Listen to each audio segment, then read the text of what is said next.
Vamos ahora a, el combate contra la pandemia, cómo innova, en este caso, un hospital público para tratar a los enfermos de coronavirus. Estamos con nuestro móvil, Carla Ricciotti. Muy buenas tardes. Luciana, buenas tardes. Sí, aquí estamos con el doctor Ignacio Fernández Criado. Él está a cargo de este centro de monitoreo en donde se vigila de manera remota a los pacientes que han sido externados por coronavirus, obviamente, para ver día tras día cuál es la evolución de estos pacientes y si en todo caso necesitan ser internados nuevamente o requieren algún tipo de atención extra a la que pueden estar teniendo en sus domicilios particulares una vez que se fueron del hospital ya después de haber dado negativos diferentes test. ¿Esto es así, doctor? ¿Cómo funciona concretamente este monitoreo a distancia? Hola, ¿cómo estás? Te corrijo primero porque hay veces que los pacientes se van y han sido positivos. Y de todas maneras ese paciente que ha tenido coronavirus y fue positivo, también lo controlamos. Lo que desarrollamos es un sistema en base a un mapa ERRI donado por Aeroterra y en compañía con la empresa Champaña, para controlar a los pacientes justamente que están en la casa y que en el lapso de la convalecencia queremos conocer bien su evolución. Básicamente lo que hacemos es, una vez que damos de alta al paciente, lo ingresamos al sistema y lo invitamos al paciente a diariamente reportar sus síntomas en una URL, una página web, que nos llega a nosotros, como están viendo, un reporte diario de cada uno de los pacientes. En el centro de monitoreo somos un grupo de médicos que controlamos cuáles son la evolución de los pacientes en la casa y si notamos algún cambio o el paciente nos informa que se siente desmejorado y que cree que necesita una asistencia, le hacemos un llamado y vemos de qué se trata. Puede ser que sea una mayor angustia o que empeoró algún síntoma de los considerados no graves, la tos o el dolor de garganta, o puede ser que siga con fiebre o te empiece con dificultad respiratoria y en ese caso tendremos que activar al sistema de emergencias para que lo vaya a ver o decirle a ese paciente que tiene que regresar al hospital a hacer una consulta presencial. Gracias, Carla. Gracias, Ignacio Fernández Criado. Ignacio, veía ahí los síntomas. ¿Cuáles son los síntomas que ustedes van monitoreando en los pacientes que fueron externados y están en sus domicilios? Los dos síntomas principales que monitoreamos y que le damos mayor preponderancia por su gravedad es la fiebre y la falta de aire. Esos son los dos síntomas ante los cuales nosotros inmediatamente hacemos un llamado telefónico. Después evaluamos si tiene tos, si se siente cansado, si tiene dolor de garganta o si está con expectoración.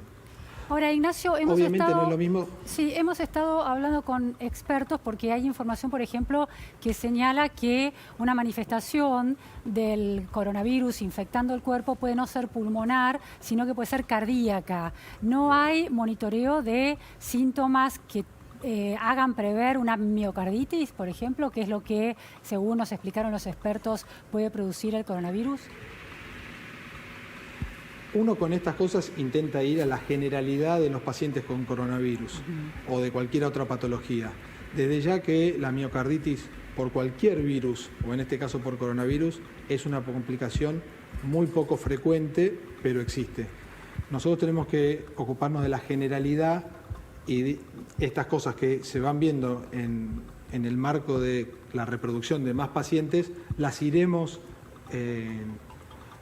agregando si considerásemos que son preponderantes o si son misceláneas de la medicina, tal vez las dejaremos. También otros pacientes se han presentado con diarrea, eso lo vimos muy frecuentemente, que el paciente el primer síntoma que tiene es diarrea. Los oftalmólogos nos están alertando que hay veces los pacientes tienen conjuntivitis. Son un montón de cosas que vamos aprendiendo. Ahora, la experiencia de la gripe y de la experiencia de todos los países que ya tienen un número grande de pacientes indican que estos son los signos y los síntomas que controlar en forma remota. Ignacio, ¿cuántos pacientes por coronavirus han tenido ustedes o tienen, han recibido en total? ¿Cuántos permanecen internados y cuántos han sido externados? Ahora tenemos 32 en monitoreo continuo, algunos de ellos han sido negativos, otros han sido positivos y en este momento tenemos internado en la sala general 25 pacientes. ¿Y externados que estén monitoreando? 32. 32. ¿Hay algún paciente en situación más crítica con respirador o con medidas de asistencia más extremas? Hay uno en el hospital en terapia intensiva en esa condición, sí. ¿Los pacientes pueden negarse a este monitoreo? Porque bueno, está siempre el tema de esta colisión de derechos a la privacidad o no, o es una recomendación médica que están aceptando voluntariamente y con ganas. Hasta ahora la aceptación fue muy buena, siempre estos cambios disruptivos de innovación tienen sus barreras, pero hasta ahora venimos con una buena aceptación. De todas maneras, hay pacientes en los cuales no tienen un mail o no están tan familiarizados con la herramienta. Claro. Entonces lo que hacemos es, si un paciente no se notifica durante 2 días, hacemos un llamado telefónico. Ignacio, ¿el monitoreo se hace a través del mail o se hace a través de un celular? ¿Cómo funciona el sistema? ¿Hay algún tipo de aplicación específica que ustedes hayan descargado en los celulares de los pacientes externados? No, por ahora no. Lo que le llega es un mail, próximamente le va a llegar un mensaje de texto a sus celulares con una dirección de una página web que cliqueando en esa dirección ya les aparece un formulario que es muy fácil, muy entendible, que les pregunta si tiene fiebre o no tiene fiebre, los síntomas que estuvimos repasando y finalmente le hacemos la pregunta final si es que se siente que su salud está mejorando o se siente desmejorado. Claro. Y necesitaría una asistencia. El objetivo es evitar que el sistema colapse, es decir, en la manera en que los pacientes no necesitan estar internados en el hospital, ya mandarlos a su casa, pero tampoco aplicar tanta cantidad de recursos, automatizar de alguna manera el chequeo de la evolución de los pacientes. Sí, exactamente. Lo primero que tenemos que priorizar son los recursos de terapia intensiva, respiradores, todo lo que hoy se está hablando y es real porque es donde van los pacientes críticos. Pero detrás de eso vienen las camas de internación general y detrás de eso vienen los centros de consultas espontáneas y las guardias. Todo tiene el riesgo de colapsarse. Esta herramienta que desarrollamos lo que creemos es que puede dejar al paciente de bajo riesgo, que está evolucionando bien, en la casa y con la tranquilidad que desde el hospital lo estamos monitorizando. Ignacio, ¿cómo en términos estadísticos, con toda esta información que está circulando entre los médicos y los científicos alrededor del mundo, en términos estadísticos, si es que cuentan con esa información, ¿cómo evoluciona un paciente? Un paciente que entra en estado con síntomas leves, ¿tiende a sostener esos síntomas o puede cambiar abruptamente su situación y en cuántos días? Hoy lo que estamos viendo es que es preponderante los factores de riesgo que tiene el paciente previo a adquirir la enfermedad para empezar a pensar cómo puede llegar a ser el desarrollo de la enfermedad. Claro. Por eso no es lo mismo la enfermedad declarada en un paciente joven sin síntomas que en un paciente con enfermedad cardiovascular, diabético, hipertenso, de 70 años. Eso es lo más importante hoy que tenemos como información para categorizar a los pacientes. Después la enfermedad, lo que estamos viendo en la gran mayoría y por suerte son enfermedades relativamente indolentes con la posibilidad de complicación como la tienen las gripes. Pero lo más importante es lo que ya tiene el paciente previo a la infección, los factores de riesgo. Ignacio, en relación a los factores de riesgo, porque se habla, por ejemplo, en el caso de las enfermedades cardiovasculares de las personas de 70 años, pero la verdad es que a partir de los 40 y pico, 50 y pico, todas las personas tenemos algún malestar de algún tipo, ¿no? Más o menos grave. ¿Qué significa un riesgo cardiovascular en una persona de 50 años? Porque también, en el caso de Argentina, hemos visto fallecimientos por el COVID-19 de personas de 50 y pico de años. Mira, la sumatoria de factores de riesgo es lo que hace al pretest del paciente. Obviamente que tiene más riesgo un paciente de 50 años con 2 stents e hipertenso que un paciente de 50 años que no lo tiene. Cuando ponemos en la balanza un factor de riesgo, lo ponemos en contra de un paciente en sus mismas condiciones que no lo tiene. contra un paciente de mayor edad, seguramente el paciente de mayor edad tiene más riesgo. Pero por ejemplo, una persona que se considera sana pero tiene hipertensión, una persona que se considera sana pero tiene fibrilación auricular, ¿son factores de riesgo suficientes como para agravar la situación del coronavirus?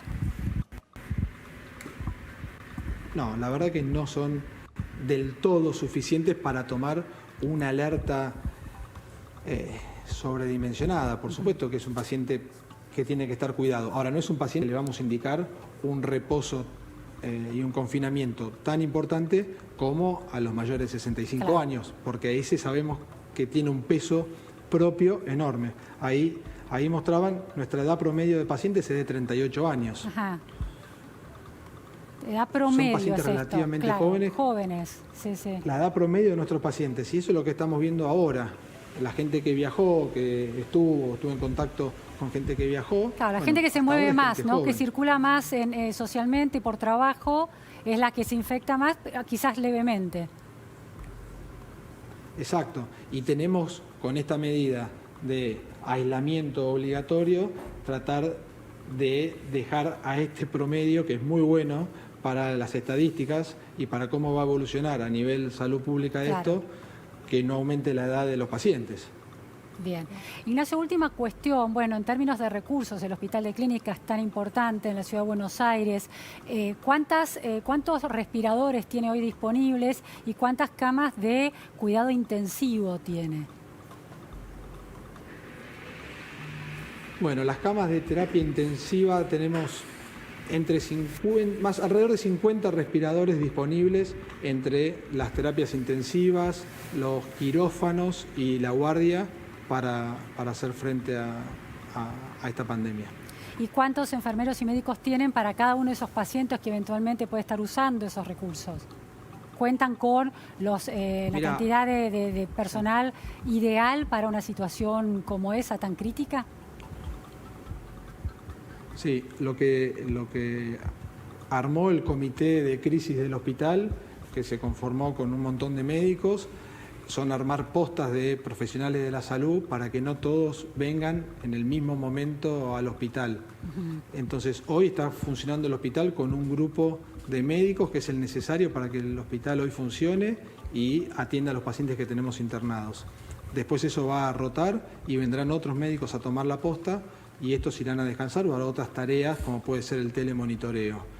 Porque el recurso humano hay que cuidarlo tanto como los recursos económicos. Acá se enferma un médico que tiene un riesgo del 20% de infectarse y deja un puesto que tal vez no lo puede suplantar cualquiera. Entonces hay todo un armado de equipos de trabajo que está muy bien articulado para que vengan los médicos, enfermeros y todo el personal que sea necesario. Si vos vendrías por el hospital, verás que el hospital está casi desierto de médicos, pero eso tiene una intención. Claro, preservarlos para las situaciones más críticas. Muchísimas gracias, Ignacio Fernández Criado, desde el Hospital de Clínicas. Muchísimas gracias, Carla Ricciotti. Estamos en contacto ante cualquier novedad. Carla, muy buenas tardes.